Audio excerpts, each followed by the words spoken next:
অসমীয়া ৰান্ধনীঘৰলৈ স্বাগতম। আজি কি খাব লৈছোঁ তাকে দেখাবলৈ লৈছোঁ। খুব গৰম পৰিছে ইয়াত, তথাপিতো অকণমান কেতিয়াবা মন যায় ভালকৈ খাবলৈ, নহয় জানো?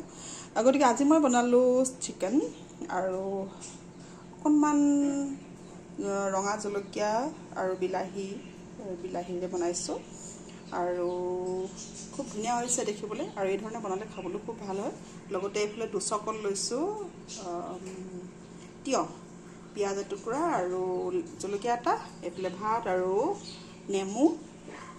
এই ধৰণে মাংস বনালে মোৰ ঘৰত খুব ভাল পায়, অলপ গ্ৰেভি হয়, ঘন হয় গ্ৰেভিখন, আৰু একদম সাধাৰণ। বিলাহী এটা বা দুটা নিজৰ পচন্দৰ ল'ব, আৰু শুকান জলকীয়া দুটা বইল কৰি ধুনীয়াকৈ পিচি লৈ মাংসৰ লগত এই ধৰণে দি দিলে মানে খাবলৈ খুব ভাল হয়। আৰু এই ধৰণে বনাই খাই চাবচোন, ভাল লাগে। ঠাণ্ডা দিনতো হওক বা গৰম দিনতে হওক বা বৰষুণৰ বতৰতে হওক, খাই বিৰাট ভাল লাগে।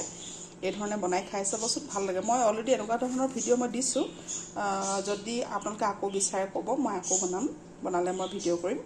গতিকে এবাৰ বনাই ৰান্ধি খাই চাবচোন, ভাল লাগে।